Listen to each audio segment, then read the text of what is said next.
Hello everyone, welcome to online engineering. पिछले session में हम लोगों ने बॉन्ड के बारे में पढ़ना शुरू करा था और first type of bond that is flexural bond के बारे में पढ़ा था।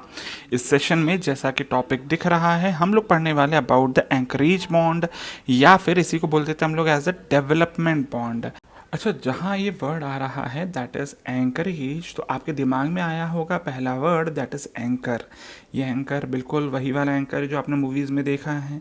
शिप को स्टेबल करना है एक पर्टिकुलर लोकेशन पर, तो आप इसको नीचे कर देते हो ताकि समुद्र या फिर जो भी नदी है उसकी सतह पर जाकर ये फंस जाए और आपका जो शिप है वो स्टेबल बन जाए। जिस तरह से ये शिप को स्टेबल करता है, इन द सेम वे अगर मैं अपने स्ट्रक्चर को स्टेबल बना रहा हूँ because of a bond which is given by the reinforcement only, है ना। रेनफोर्समेंट को बॉन्ड मिला है, लेकिन किससे मिला है? कंक्रीट से मिला है। किसके लिए मिला है? कोई भी फोर्स अगर आपके स्ट्रक्चर पर लग रहा है तो उसको रेजिस्ट करने का काम कर रहा है वो बॉन्ड, तो उसको बोल देते हो आप एज द एंकरेज बॉन्ड। तो मैं यहाँ पर सिंपली इसकी डेफिनेशन लिख सकता हूँ। क्या बन जाएगी definition? That it is a resistance offered by the reinforcement bars against longitudinal movement. Longitudinal movement हम सभी समझते हैं, अलॉन्ग द लेंथ जो भी मूवमेंट होने वाली, चाहे वो अंदर की तरफ होने वाली हो या बाहर की तरफ होने वाली हो, उस मूवमेंट को यहाँ पर रेजिस्ट करे अगर आपका reinforcement because of some bond provided by the concrete of force, है ना। तो उस रेजिस्टेंस को मैं क्या बोल देता हूँ? As the anchorage bond. लेकिन जैसा मैंने अभी आपको बोला कि अगर आपका कोई भी पर्टिकुलर रेनफोर्समेंट है तो उस पर अगर टेंशन एक्ट कर रही है ना, तो टेंशन क्या करेगी? उसको पुल आउट करने की कोशिश करेगी, बाहर खींचने की कोशिश करेगी, है ना। तो जो रेजिस्टेंस होगा वो किसके लिए होगा? फॉर द पुलिंग आउट, है ना। इन द सेम वे अगर मान लीजिए किसी पर्टिकुलर रेनफोर्समेंट बार पर एक्ट कर रहा है कंप्रेशन, तो उसमें क्या कोशिश हो सकती है? उसकी पुश इन हो सकता है ना। तो उसमें जो रेजिस्टेंस मिलेगा वो किसके लिए मिलेगा? For the pushing in of the बार। तो ये दो तरह के रेजिस्टेंस है, ये दो तरह के रेजिस्टेंस है जो आपका एंकरेज बॉन्ड दे सकता है ना। अब डिपेंड करेगा कि आपकी जो बीम है उसमें किस तरह का फोर्स लग रहा है और बीम कैसी है। लेट अस सपोज, जैसे मैंने यहाँ पर एक कैंटिलीवर बीम आपके लिए बना कर रख दी है ना। ये सपोर्ट है आपका, सपोर्ट यहाँ से शुरू हो रहा है इसके लेफ्ट हैंड साइड में, बाकी राइट हैंड साइड में बीम है आपकी, है ना। लेकिन जो रिइंफोर्समेंट है वो अंदर पूरे कॉलम तक आपने इसको एक्सटेंड करवाया है। ये आपका ए पॉइंट है और ये आपका बी पॉइंट है। अब देखिए, अगर मैं ये ए बी पोर्शन को अलग से सेपरेटली बनाकर पूछूँ आपको कि भैया ये बताओ ए बी पर, ये ए है ये बी है, इस पर कैसा फोर्स लग रहा होगा लॉन्गिट्यूडनल?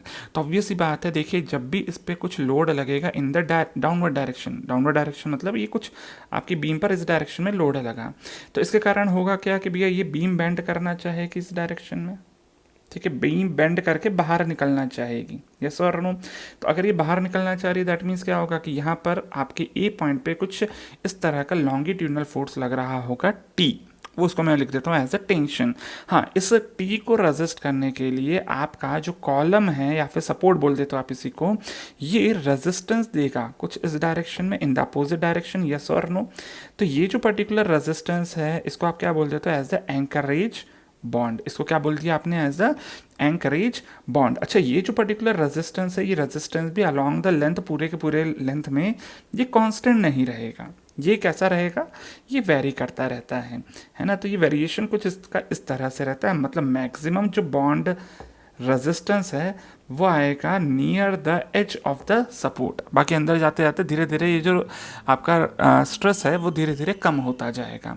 लेकिन हमारा आई एस कोड क्या बोलता है? हमारा आई एस कोड सिंपली बोलता है कि नहीं भाई, इसको आप यहाँ पर कंसीडर कर लो एज अ कांस्टेंट। मतलब आप ये एज्यूम कर लेते हो कि जो आपका बॉन्ड स्ट्रेंथ मिल रहा है वो बॉन्ड स्ट्रेंथ क्या है? दैट इज कांस्टेंट है। सो this is assumed value by the I S code. तो ये चीज़ समझ में आती है पहली चीज़, ठीक है। ये टाउ बी डी की वैल्यू क्या है? हम लोग यहाँ पर जो बॉन्ड स्ट्रेस आ रहा है, इस बॉन्ड स्ट्रेस को क्या मान लेते हैं? पहली चीज़ कि हम इसको यहाँ पर यूनिफॉर्म मान लेते हैं, एज्यूम्ड बॉन्ड स्ट्रेस। मैं पूरा लिख देता हूँ, this is assumed bond stress, ठीक है। तो वेरिएशन बिल्कुल हो सकता है बॉन्ड स्ट्रेस का, लेकिन आई एस कोड क्या बोलता है? नहीं भैया, इस वेरिएशन को आप इग्नोर कर लो और यहाँ पर आप एज्यूम कर लो that the variation is constant, ठीक है। बट यहाँ अभी फिलहाल ये मैंने एग्जांपल दे दिया फॉर द पुलिंग आउट। यहाँ पर क्या हो रहा है? पुलिंग आउट हो रहा है, ठीक है, और ये पुलिंग आउट को ही आपका जो एंकरेज है वो क्या कर रहा है, रेजिस्ट कर रहा है। लेकिन आई होप शायद आपको ये चीज़ समझ में आई होगी कि रेजिस्ट जो करेगा वो कौन करेगा, वो पोर्शन जो कि सपोर्ट के अंदर है ना। सपोर्ट के अंदर कौन सा पोर्शन प्रेजेंट है, तो सपोर्ट के अंदर प्रेजेंट है ये length, A B length, yes और नो। अब अगर मैं ये बोल रहा हूँ कि भैया ये ए बी लेंथ ही यहाँ पर सपोर्ट करने को रेडी है, दैट मीन्स अच्छा ये सपोर्ट कर रही है किसको, इस पुलिंग आउट को, जो कि हमारे ए पॉइंट पर बाहर की तरफ लग रही है, यस और no. In the same way अगर मैं पूछता हूँ that let us suppose this is L D one, या एल डी लिख देता हूँ simply, in the same way जो आपका सपोर्ट के अंदर प्रेजेंट है आपका रेनफोर्समेंट पोर्शन, वो भी तो यहाँ पर खींचने की कोशिश कर रहा होगा बाहर वाले पोर्शन ऑफ रेनफोर्समेंट को, यस और नो। एंड अगर वो खींचने की कोशिश कर रहा है तो यहाँ पर भी कुछ पर्टिकुलर पोर्शन ऐसा होगा जो कि रेजिस्ट करेगा उस फोर्स को, ठीक है ना। इसका मतलब अगर मैं यहाँ पर बोलना चाहूँ कि आपका जो सपोर्ट का फेस है वहाँ पे आपके रेनफोर्समेंट के दोनों ही साइड पर अलग अलग डायरेक्शन में फोर्स लग रहा है, और उस फोर्स को रेजिस्ट कर रहा है कौन, आपके कंक्रीट के साथ का बॉन्ड। और इस बॉन्ड को आपने क्या बोल दिया, एज द एंकरेज बॉन्ड। लेकिन ये रेजिस्ट करने के लिए कितनी लेंथ रिक्वायर्ड है ऑन बोथ द साइड्स, इस मिनिमम लेंथ जो आपको देना पड़ेगा, इस मिनिमम लेंथ को आप क्या बोल देते हो, एज द डेवलपमेंट लेंथ, ठीक है। तो अब चलिए इसकी डेफिनेशन लिखता हूँ, फिर वापस से इसको समझाऊंगा व्हाट इज डेवलपमेंट लेंथ। सो जैसा मैंने अभी यहाँ पर बोला, what is the next point, that is development length. अच्छा, मैंने यहाँ पर क्या बोला आप लोगों को डेवलपमेंट लेंथ के बारे में, सर ये वो मिनिमम लेंथ है जो कि रिक्वायर्ड है to carry the force or stress that is coming on the reinforcement in such a way that maximum stress is produced in the steel। क्योंकि जब मैं ये बोल रहा हूँ ना कि भैया मिनिमम लेंथ है, तो ऑब्वियसली बात है लेंथ मिनिमम है, इसका मतलब स्ट्रेस क्या होगा, मैक्सिमम हो जाएगा, है ना। तो इसका मतलब मैं यहाँ पर डेफिनेशन लिख सकता हूँ इसकी, that development length is the minimum length of steel bar. पहली चीज़, ये कौन सी लेंथ है, ये मिनिमम लेंथ है, इससे ज़्यादा लेंथ दोगे तो अच्छा है, लेकिन हाँ कम से कम इतनी लेंथ तो देनी ही है। अच्छा, इसका नोटेशन क्या है, दैट इज एल डी, ठीक है, नोटेशन क्या है, L D development length, simple है, नोटेशन तो क्लियर है। अच्छा, this is the minimum length, इससे ज़्यादा दे दोगे तो अच्छा, which is required on either side of the critical section. अब आइदर साइड क्यों बोला मैंने, जैसा भी आपको बताया सपोर्ट पे क्रिटिकल सेक्शन है, दोनों तरफ से आपको पुलिंग इन या फिर पुलिंग आउट हो सकता है ना, पुशिंग इन या फिर पुलिंग आउट हो सकता है ना। तो उस क्रिटिकल सेक्शन के दोनों तरफ आपको चेक करना है what is the minimum length that is required to prevent the movement of the bar. अब वो मूवमेंट जैसा भी फोर्स होगा उसके हिसाब से मूवमेंट हो सकता है, while developing maximum stress in the steel reinforcement, ठीक है। तो मैक्सिमम स्ट्रेस कितना लग सकता है इसके बारे में बात करते हैं। मान लेता हूँ जैसे कि अगर लेट सपोज ये अगेन आपका ये आपका है बार, ठीक है, और इस बार पे आपने फोर्स लगाया, ठीक है, इसको आप यहाँ पर पुल आउट कर रहे हो, ठीक है। तो अब यहाँ पर ये बताओ पहले डेवलपमेंट लेंथ कौन सी होगी, जो कि आपके सपोर्ट के अंदर है, this is L D, clear है ना, इसी से कुछ रेजिस्टेंस मिल सकता है। अच्छा, मैक्सिमम फोर्स कितना लगाया जा सकता है, तो भाई फोर्स कितना हो सकता है, that is nothing but that is the maximum stress in the steel into area of the steel, yes और नो, यही हो सकता है मैक्सिमम फोर्स जो लग सकता है ना। तो अगर मैं यहाँ पर आपको पूछता हूँ कि भैया late us suppose equate the forces, ठीक है, अगर मैं इक्वेट कर देता हूँ forces in the x direction, horizontal direction में आप इक्वेट कर दो, तो भैया सबसे पहले बताओ मैक्सिमम पुल आउट जो फोर्स लगाया जा सकता है on the reinforcement steel, that is nothing but that is the maximum stress in the steel into area of the steel, yes और नो। अब ये बताओ जो रेजिस्टेंस मिलेगा वो कहाँ से मिलेगा, क्योंकि सराउंडिंग में आपका कंक्रीट है वो रेजिस्ट करेगा इस आपके स्टील रेनफोर्समेंट के मूवमेंट को। तो रेजिस्टेंस मिलेगा कहाँ से, सर रेजिस्टेंस मिलेगा from this curve surface area, yes और नो। ये कर्व सरफेस एरिया जो है आपके बाहर का, इससे रेजिस्टेंस मिलेगा, जिसको मैंने अभी रेड कलर से शेड कर दिया। इस red coloured curve surface area से ही आपको रेजिस्टेंस मिलने वाला है, और जो रेजिस्टेंस मिलेगा उसकी स्ट्रेस की वैल्यू कितनी है, टाउ बी डी, ठीक है। और मैंने क्या बोला आपको, कर्व सरफेस एरिया, इसलिए पूरा CSA ही लिख देता हूँ। हाँ, इसका फॉर्मूला अपन लिखते हैं अभी, है ना। तो ये दोनों इक्वेट कर देता हूँ यहाँ पर, क्योंकि मेरे को जो समीशन ऑफ फोर्सेज है वो इक्वल, वो जीरो चाहिए, है ना। तो अगर मैं पूछता हूँ what is the maximum stress that is allowed in the steel, that is 0.87 FY, ये हो गया मैक्सिमम स्ट्रेस जो कि आप स्टील में अलाउ कर देते हो। और स्टील का अगर क्रॉस सेक्शनल एरिया की बात करूँ तो क्या हो जाता है, पाई डी स्क्वायर बाय 4, है ना। अच्छा, डायमीटर को मैं 5 लिखता हूँ इसलिए 5 लिख देता हूँ यहाँ पर। अच्छा, in the same way is equals to B tau B D. Curved surface area क्या हो जाएगा सर, कर्व्ड सरफेस एरिया क्या होगा, pi into 5 is the perimeter into length. अच्छा, कितनी लेंथ यहाँ पर रजिस्ट करिए, that is L D. So इस तरह से यहाँ से आपके पास फॉर्मूला मिल जाएगा for the L D, that is 0.87 F Y into 5, एक 5 कैंसल आउट हो गया, ध्यान दीजिएगा, divided by 4 tau B D. So this is the formula for your development length. अच्छा, इस फॉर्मूले में ध्यान दीजिएगा, इस फॉर्मूले में कुछ टर्म्स हैं। क्या टर्म्स है सर, इस फॉर्मूले में एक टर्म तो दिख रही है डायमीटर ऑफ द बार, ठीक है, और दूसरा टर्म क्या दिख रहा है, F Y, that is the strength of the steel, और तीसरा क्या दिख रहा है, टाउ बी डी, ठीक है ना। सो अगर मैं यहाँ पर चेक करूँ तो मुझे क्या देखने को मिल रहा है sir, this is directly proportional to the diameter of the bar that we are using, this is directly proportional to the F Y, but this is inversely proportional to the tau B D. मतलब जितना ज़्यादा bond strong होगा उतना वहाँ पर length आपको कम चाहिए, जितना आपका स्ट्रॉन्ग होगा स्टील उतनी वहाँ पर आपको लेंथ ज़्यादा चाहिए, ठीक है ना। क्यों, क्योंकि आपका जो स्टील है अगर वो स्ट्रॉन्ग है इसका मतलब ज़्यादा फोर्स वो कैरी कर सकता है, तो बॉन्ड भी आपको ज़्यादा देना पड़ेगा। क्लियर है यहाँ पर। अच्छा, इसी को समझते हैं थोड़ा सा और यहाँ पर एग्जांपल्स ले लेकर। चलिए, पहला एग्जांपल मैं यहाँ पर ले लेता हूँ। लेट अस सपोज कि आपका जो कंक्रीट है that is M25 grade and आप HYSD बार्स मतलब डिफॉर्म्ड बार्स का आप यूज़ कर रहे हो, और जो रेनफोर्समेंट है वो है टेंशन रेनफोर्समेंट, ठीक है। तो सबसे पहली बात यहाँ पर आपको LD की वैल्यू निकालनी है ना। मैं यहाँ पर जो भी LD की वैल्यू निकालूंगा that will be with respect to the diameter of the bar, ठीक है। तो फॉर्मूला क्या है हमारे पास, that is 0.87 F Y into 5 divided by 4 into tau B D, ठीक है। अच्छा, यहाँ पर ये बताओ, एफ वाई की वैल्यू मैं ले लेता हूँ 415, ठीक है। 5 की वैल्यू को 5 ही लिखे रहने देता हूँ बिकॉज विद रिस्पेक्ट टू 5 मेरे को निकालनी है वैल्यू 4 इंटू, अच्छा टाउ बी डी की वैल्यू क्या आ जाएगी, देखो भैया सबसे पहली बात टेंशन रेनफोर्समेंट प्लेन बार्स के लिए M25 के लिए वैल्यू होती थी आपकी 1.4, ठीक है, 1.2 होती थी M20 के लिए, याद होगा, ये मैंने आपको पिछले सेशन में बताया था। अब अगर आपका HYSD बार है तो आपको 60% इंक्रीज करना है, इसके लिए आपने 1.6 यहाँ पर मल्टीप्लाई कर दिया। तो ये फॉर्मूले में अगर आप इसको यहाँ कैलकुलेट करके वैल्यू निकालोगे तो दैट विल बी अराउंड 40.295, ठीक है।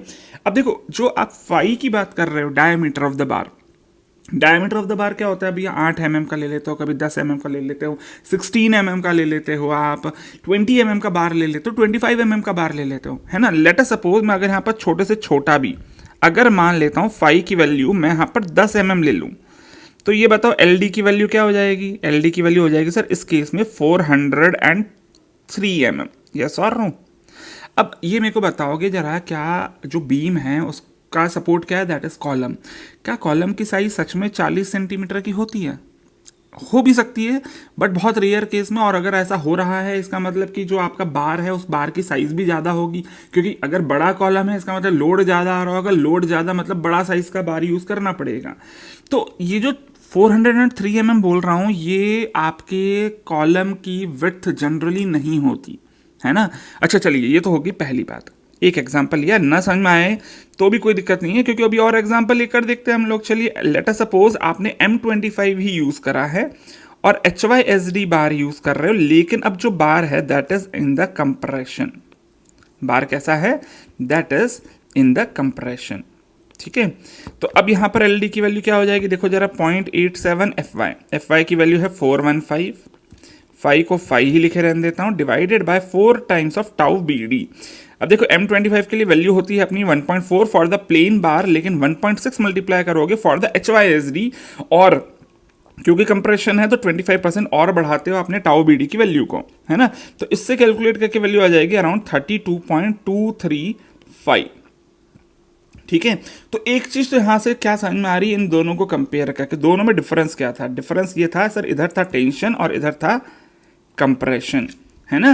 तो एक सवाल यहां पर से क्या बन सकता है, देखो मैंने 3 पॉइंट्स यहां पर आपको लिख कर दिए थे, पहला, दूसरा और तीसरा, ठीक है ना।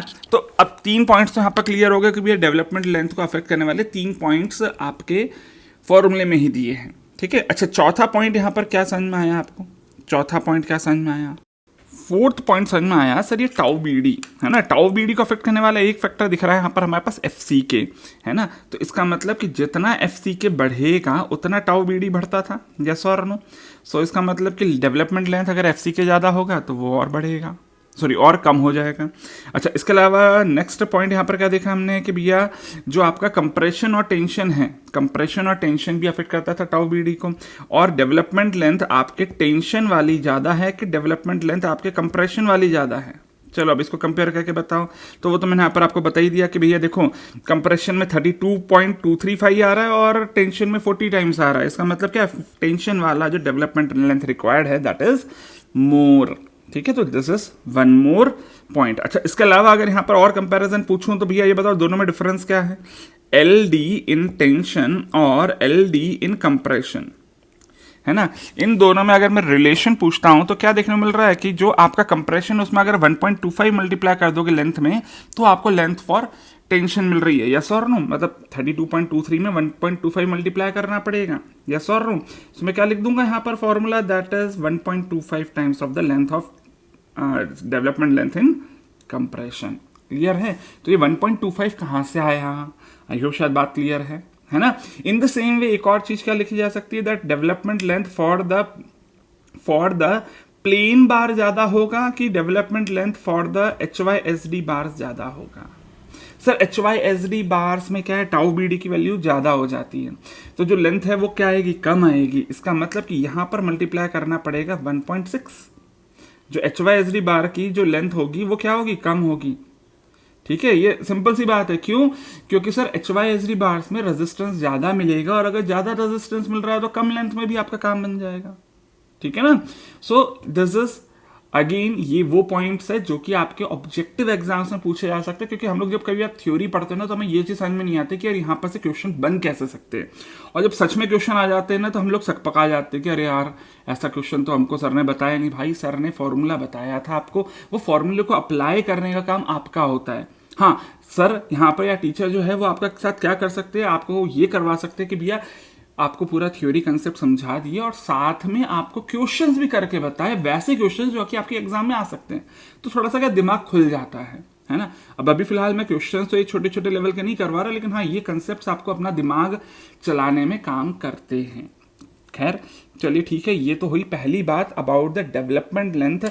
लेकिन होता क्या है कि अधिकतर जो आपके हैवी स्ट्रक्चर्स है जिनमें लोड ज़्यादा आ रहा है उनमें क्या होता है, आप लोग एक बार तो कभी देते नहीं हो, है ना। जैसे अगर आपने टेंशन में भी दिया तो टेंशन में भी आपने इकट्ठे 4 बार दे दिए, है ना। तो अगर आप नंबर ऑफ बार्स ज़्यादा है तो कंजेशन भी होगा, बिकॉज आपको कंक्रीट पोर करना है अपने उस रिइंफोर्समेंट के अंदर, है ना। तो कंजेशन अवॉइड करने के लिए आप कई बार क्या करते हो कि 2 या 3 या उससे ज्यादा बार्स का ग्रुप बना लेते हो और उन बार्स को बंडल कर देते हो, है ना। तो what is our next part, next part for the session is the bundling of bars. जो यहाँ पर नेक्स्ट पार्ट आप लोगों को सीखना है that is bundling of bars, ठीक है। बंडलिंग ऑफ बार्स का इफेक्ट क्या है, ठीक है। पहली चीज यहाँ पर बंडलिंग हम लोग करते क्यों हैं, क्योंकि अगर नंबर ऑफ बार ज्यादा है तो कंजेशन आपको अवॉइड करना होगा। तो इसी चीज को मैंने यहाँ पर लिख दिया है that to avoid the problem of congestion of steel reinforcement the bars are grouped और बंडल्ड, ठीक है। अच्छा दूसरी बात यहाँ पर एक चीज और समझ में आनी चाहिए आपको, बंडल का मतलब क्या किया मैंने यहाँ पर करा, भैया ये एक आपका बार था, इसको आपने दूसरे बार के साथ इस तरह से बांध दिया। अब हुआ क्या यहाँ पर जरा समझिए कि ये जो पर्टिकुलर कर्व्ड सरफेस एरिया था जो कि आपके कंक्रीट के कांटेक्ट में था, वो क्या दिख रहा है यहाँ पर, अगर ये दोनों बार्स अलग अलग होते, दूर दूर होते, तो इनका पूरा का पूरा कर्व्ड सरफेस एरिया यहाँ पर कंक्रीट के साथ कांटेक्ट में होता। लेकिन क्योंकि इनको बंडल कर दिया तो कुछ एरिया, कर्व्ड सरफेस एरिया दोनों ही बार्स का क्या हुआ है, कुछ कम हो गया है। और अगर कर्व्ड सरफेस एरिया कम हो गया है दैट मीन्स डेवलपमेंट लेंथ में भी चेंजेस आएंगे, बॉन्ड में भी चेंजेस आएंगे, यस और नो। तो इसी को मैंने यहाँ पर लिख दिया है कि अगर हम बंडलिंग करते हैं that means due to bundling the contact area between steel and concrete will reduce. और अगर एरिया रिड्यूस हुआ तो ऑब्वियसली बात है बॉन्ड भी क्या होगा, कम होगा। लेकिन सर अगर बॉन्ड कम हुआ इसका मतलब जो डेवलपमेंट लेंथ रिक्वायर्ड होगी वो क्या हो जाएगी, बढ़ जाएगी। क्लियर है। सो ऑब्वियसली बात है यहाँ पर अगर आप कुछ नंबर ऑफ बार्स को बंडल कर रहे हो तो जो हमने इसके पहले डेवलपमेंट लेंथ को निकाला था उस डेवलपमेंट लेंथ की वैल्यू को क्या करना पड़ेगा, आपको इंक्रीज करना पड़ेगा। क्लियर है? तो अगर मान लीजिए दो बार्स कैसे होंगे, जैसा कि मैंने अभी इसके पहले बनाकर दिखाया, कुछ इस तरह के बार्स हैं, तो आपको यहां पर अपने डेवलपमेंट लेंथ को 10% से बढ़ाना पड़ता है। लेकिन अगर 3 बार्स है, अब 3 बार्स कैसे होंगे सर, एक बार ये है, एक बार ये है और एक बार ये है, तो ऐसे केस में आपको अपने डेवलपमेंट लेंथ को 20% से बढ़ाना पड़ता है। लेकिन अगर 4 बार से, मतलब क्या है, आपने स्क्वायर बना दिया यहाँ पर ग्रुप का, ठीक है, तो ये स्क्वायर ग्रुप बन गया, तो ऐसे केस में आपको अपने डेवलपमेंट लेंथ को 33% इंक्रीज करना पड़ता है। ठीक है, तो ये कंसेप्ट बिल्कुल पूछा जा सकता है ना। अब लेकिन भाई ये टेबल में क्यों हमने इंक्रीज करा, ये समझ में आए पहले तो, है ना। आई होप शायद बात समझ में आ गई है कि बंडलिंग का इफेक्ट क्या होने वाला है आपके रिगार्डिंग द बॉन्ड लेंथ या फिर डेवलपमेंट लेंथ के। अच्छा, इसमें एक और चीज ध्यान रखिएगा कि जो बंडलिंग है ना, ये बंडलिंग जनरली करते हो आप छोटे छोटे बार्स की। बहुत ज़्यादा अगर बड़ा बार है तो उसके लिए आप बंडलिंग अवॉइड करते हो। ठीक है, तो यहाँ पर ध्यान रखना है that bundling is given for smaller bars, for small bars, क्योंकि जो छोटे छोटे बार्स हैं ना वो कंजेशन ज़्यादा करते हैं। बड़े बार्स अगर दे रहे हो तो उसमें वैसे भी आपका क्या है, नंबर ऑफ बार्स कम हो जाते हैं, है ना। तो यहाँ पर ये ध्यान रख लेना है that not for diameter greater than और इक्वल्स टू बी 32 mm। ठीक है, हाँ, आपके कॉलम्स में क्योंकि बार्स की साइज ज़्यादा हो सकती है, इसीलिए कॉलम्स में ये वाला कंसेप्ट अलाउ नहीं करा हमने। लेकिन जनरली जो बीम्स है या स्लैब्स है उसमें बंडलिंग आपकी 32 mm से छोटे वाले बार्स की ही की जाती है। अगर वहाँ पर फाई की वैल्यू 32 mm से ज़्यादा या बराबर है तो आप बंडलिंग जनरली नहीं करते हो। ठीक है, तो ये कंसेप्ट बिल्कुल ध्यान रख लेना है रिगार्डिंग द बंडलिंग। अच्छा, एक और चीज़ है, क्या है सर, नेक्स्ट पॉइंट है बेंडिंग ऑफ बार्स। अब बेंडिंग ऑफ बार्स मतलब क्या है, देखिए जैसा मैंने अभी आपको यहाँ पर डेवलपमेंट लेंथ की बात करी, आप लोगों को ये चीज़ समझ में आई कि सर मिनिमम डेवलपमेंट लेंथ के बराबर का बार लेंथ होना चाहिए to resist a particular load, है ना। लेकिन मैंने जैसा भी आपको बोला 40 टाइम्स ऑफ फाई आया था हमारे एग्जाम्पल में, है ना। इतना आपके कॉलम की विड्थ नहीं होती जनरली। और लेकिन अगर आपको वहाँ पर बॉन्ड देना है, बॉन्ड इज मोस्ट इंपॉर्टेंट, और बॉन्ड देना आप अवॉइड तो कर नहीं सकते हो, तो ऑब्वियस ही बात है उस केस में आपको क्या करना पड़ेगा, अगर आपके कॉलम की विड्थ उतनी ज़्यादा नहीं है जितना आपको डेवलपमेंट लेंथ चाहिए, तो आपको उस केस में बार्स को बेंड करके देना पड़ता है। ठीक है, तो इसी को अपन ने यहाँ लिख दिया that due to insufficient size of columns और supports straight development length is not possible to be accommodated, hence bars are bent to form bends और हुक्स। अच्छा, इसी के बारे में अगर आपको डिटेल में पढ़ना हो तो डिटेल में पढ़ने के लिए आप जा सकते हो अपने स्पेशल पब्लिकेशन 34 पर। ठीक है, ये स्पेशल पब्लिकेशन का नाम है आपका handbook on concrete reinforcement and detailing. ठीक है, तो इसके बारे में इसमें क्या क्या लिखा हुआ है वो खैर मैं अभी आपको बताने वाला हूँ, और इसके अलावा कुछ आपको यहाँ पर IS कोड 456 में भी देखने को मिल जाता है। ठीक है, लेकिन अब मैं अगर बेंडिंग ऑफ बार्स की बात कर रहा हूँ तो ये दिया क्यों है हमने, फॉर द एंकरेज, है ना। तो अब यहाँ पर हम लोग पढ़ते हैं that how the anchoring of bars is done. तो चलिए आगे मूव करते हैं। सबसे पहले हम लोग यहाँ पर बात कर रहे हैं एंकरिंग की या फिर एंकरेज की। तो एंकरेज में सबसे पहले हम बात कर रहे हैं एंकरेज बार्स इन टेंशन की। एंकरिंग बार्स इन टेंशन, अगर बार्स में टेंशन आ रहा है तो हमारा IS कोड क्या बोलता है हमें। सबसे पहली बात देखिए, एंकरिंग कैपेसिटी जो थी वो प्लेन बार्स की कम थी और डिफॉर्म्ड बार्स की ज़्यादा थी। तो यहाँ पर हमें पहला पॉइंट ये बोलता है कि अगर डिफॉर्म्ड बार्स है तो आप अगर full straight length equal to development length दे सकते हो तो काफ़ी है। मतलब क्या बोल रहा हूँ, सुनिए वापस से क्या बोला मैंने, अगर आप डेवलपमेंट लेंथ के बराबर स्ट्रेट पोर्शन दे रहे हो डिफॉर्म्ड बार्स का तो वो काफ़ी होगा। ठीक है, लेकिन अगर प्लेन बार्स है तो बेहतर होगा कि आप बेंट और हुक्स प्रोवाइड कर दें। अब इसी बात को यहाँ पर इंग्लिश में लिख दिया है, चाहो तो एक बार और वापस से पढ़ लो। The deformed bars may be anchored in straight length provided development length requirements are fulfilled. अगर डेवलपमेंट लेंथ आप दे सकते हो तो डिफॉर्म्ड बार्स स्ट्रेट दे देना काफ़ी होगा, लेकिन अगर प्लेन बार्स है तो उनमें स्ट्रेट लेंथ काफ़ी नहीं होगी। उस केस में आपको बेंड और हुक्स देने पड़ेंगे। लेकिन अब जब सवाल आता है बेंड और हुक्स का, तो बेंड और हुक्स की एंकरेज वैल्यू क्या होगी, इसके बारे में भी हमें ये स्पेशल पब्लिकेशन बोलता है।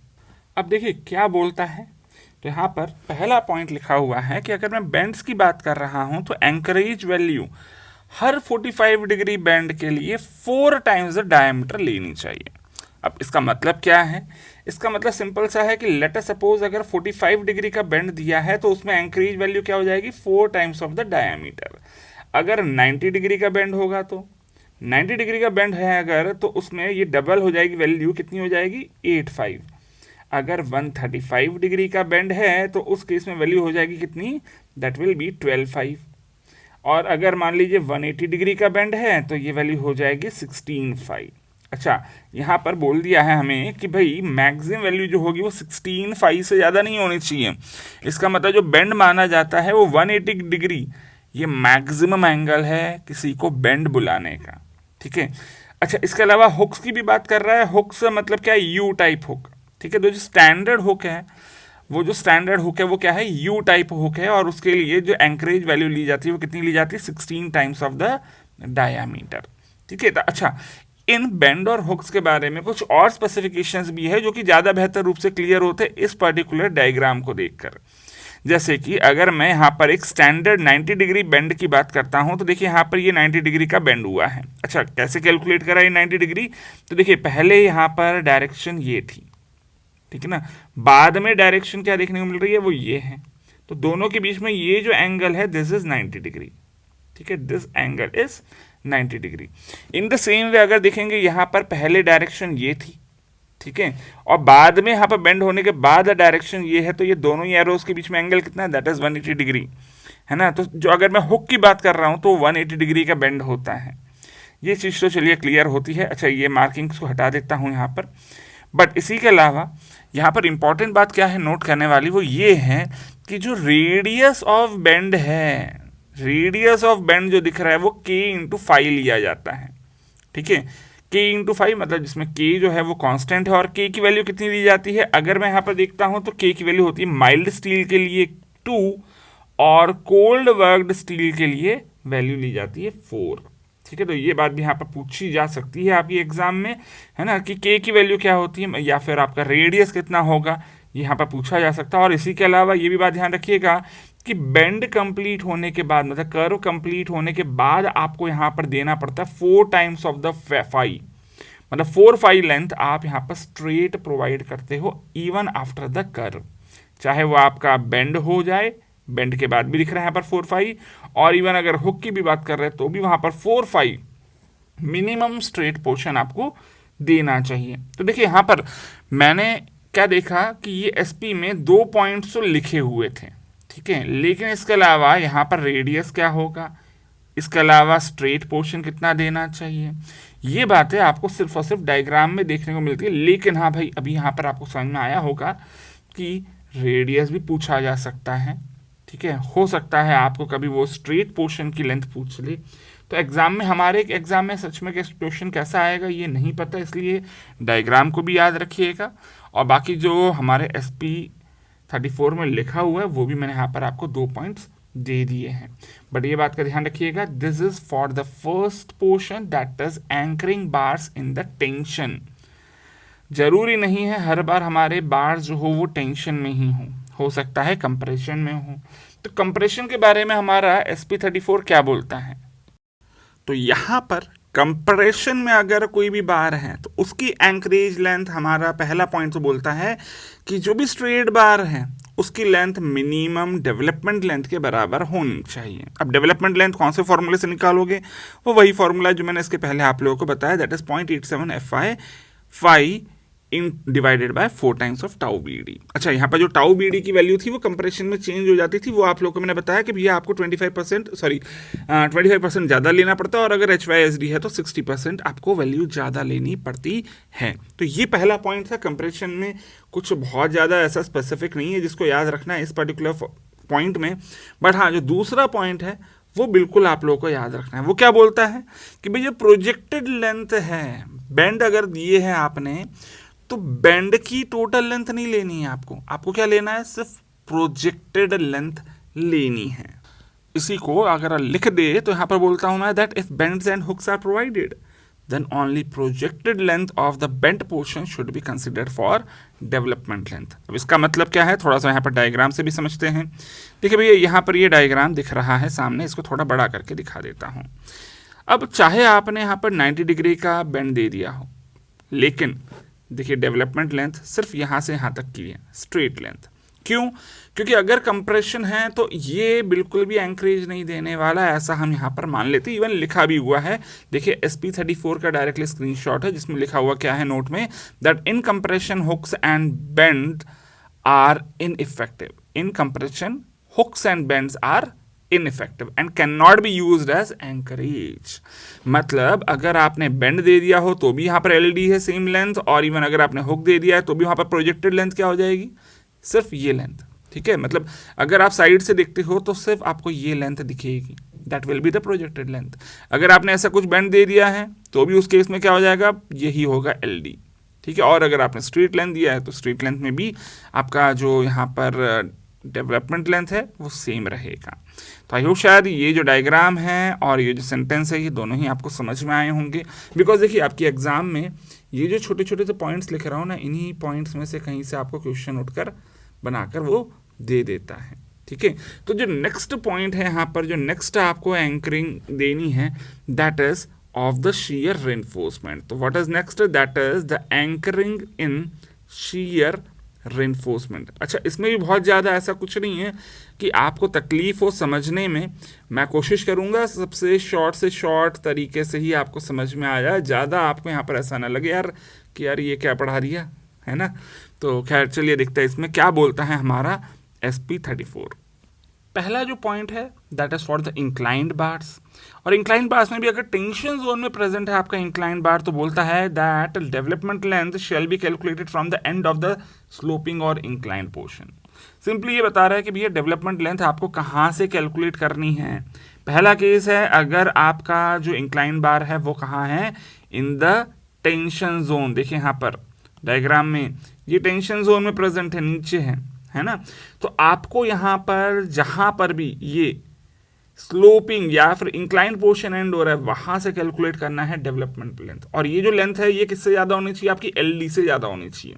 एलडी कैसे कैलकुलेट करना है वो फॉर्मूला आपको पहले ही बता चुका हूँ, है ना। तो यहाँ पर पहली कैलकुलेशन जो है वो आपके टेंशन जोन वाले इंक्लाइंड पोर्शन की है। ठीक है, इंक्लाइंड बार्स आपने दिए हैं फॉर द shear reinforcement। अच्छा, दूसरा पोर्शन क्या आ जाएगा, अगर कंप्रेशन जोन में प्रेजेंट है। अब कंप्रेशन जोन मतलब क्या, ये वाला।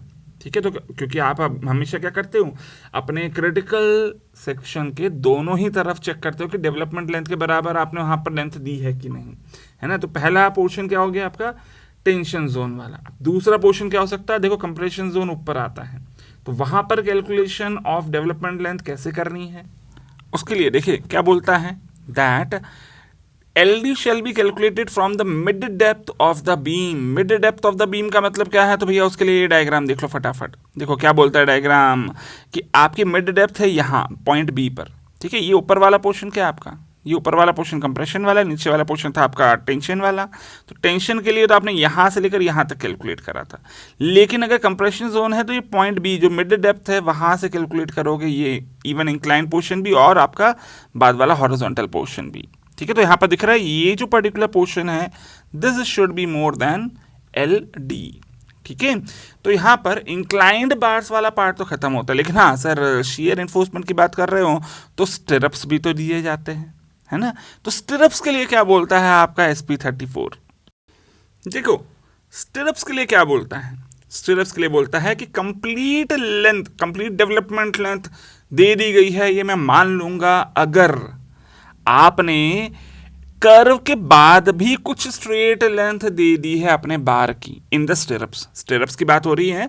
तो अगर मैं स्टेरप्स की बात करूं तो यहाँ पर देखिए पहला एग्जांपल लेकर बताता हूं आपको, क्योंकि जो यहाँ पर सेंटेंस है ना वो समझना इतना भी आसान नहीं है ना। तो समझाता हूँ, सुनिए जरा। यहाँ पर अगर 90 डिग्री का बेंड दिया है, इसका मतलब क्या है, लेट अस सपोज ये आपने यहाँ पर दे दिया स्टेरअप, ठीक है। स्टेरअप में बेंड आपको बाद में बताता हूँ, बट ये पक्का है कि स्टेरअप में आपने एक पर्टिकुलर ये कुछ इस तरह का आपने बार दिया होगा। अब इसको आप बेंड करने वाले हो, 90 डिग्री से बेंड करने वाले हो, तो बेंडिंग थोड़ी सी अलग दिखा रहा हूँ। देखो यहाँ पर लेट अस सपोज ये आ रहा है आपका ये वाला बार, और यहाँ से आपने बेंड कर दिया, ठीक है। तो अब देखो जरा यहाँ पर ध्यान दीजिएगा, वापस इसको थोड़ा सा कर्व दिखा देता हूँ, है ना, ताकि ये चीज़ समझ में आए कि लाल वाले का कर्व कहाँ ख़त्म हो रहा है। ये यहाँ ख़त्म हो रहा है, लाल वाले का कर्व कहाँ ख़त्म हुआ, यहाँ पर, ठीक है। लेकिन क्या बोलता है हमारा एसपी, ये बोलता है कि कर्व जहाँ पर ख़त्म हो जाए उसके बाद भी ये स्ट्रेट पोर्शन कुछ एक्सटेंड होना चाहिए। अच्छा पहले यहाँ पर ये बताओ ये कितने एंगल का है, this is of 90 degree angle. तो 90 डिग्री के लिए कितना एक्सटेंशन आपको देना है, 8 फाई का, ठीक है। तो ये कम से कम 8 टाइम्स ऑफ फाई का एटलीस्ट स्ट्रेट पोर्शन देना है even after the curve.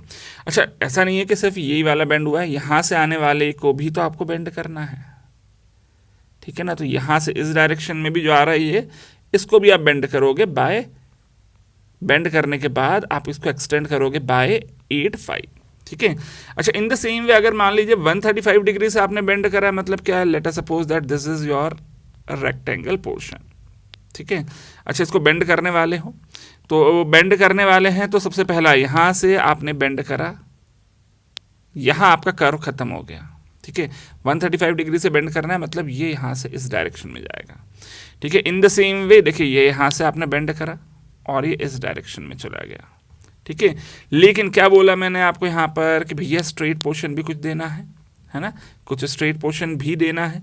So let us suppose ये इसका स्ट्रेट पोर्शन है, कितना देना है, तो अगर 135 डिग्री से बेंड करा है तो ये जो स्ट्रेट पोर्शन है कितना है, 6 फाई होना चाहिए, ठीक है। तो ये दोनों के दोनों ही कितने होने चाहिए, 6 फाई होने चाहिए। अगर 180 डिग्री से बेंड कर, मतलब समझ में आ गया होगा शायद आपको, एक बार और समझा देता हूँ। चलिए 180 डिग्री से न समझ में आया हो तो लेट अस सपोज ये हो गया आपका बॉक्स। अब इसको जब बेंड करोगे, देखो इसको बेंड करा, अब बेंड करके वापस इधर ही ले गए, ठीक है ना। अच्छा बेंड खत्म कहाँ हुआ है, बेंड यहाँ पर खत्म हुआ, तो उसके बाद कितना पोर्शन दोगे, 4 फाई, ठीक है, क्लियर है। इन द सेम वे ये यहां से आने वाले आपने बार को भी बेंड कर दिया, ठीक है, ये भी 4 फाई का आपको दे देना है। और अगर इतना दे दिया है तो मैं मान लूंगा कि ये डेवलपमेंट लेंथ आपने जितनी भी रिक्वायर्ड थी वो आपने दे दी है। तो देखो भाई यहाँ पर भी ये 3 पॉइंट्स पर 3 तरह के आपको ऑब्जेक्टिव क्वेश्चंस पूछे जा सकते हैं, तो इसको बिल्कुल ध्यान रख लीजिएगा। एंड यहाँ अभी फिलहाल इस सेक्शन को मैं एंड कर रहा हूँ। बॉन्ड और एंकरेज यहाँ पर फिनिश नहीं होता है, हाँ इस पे बेस्ड कुछ और कंसेप्ट भी है जो आपको एग्जाम में पूछे जा सकते हैं। तो अगले सेशन में मिलते हैं, उस बचे हुए पोर्शन को भी कंप्लीट करते हैं। Till then take care, bye bye.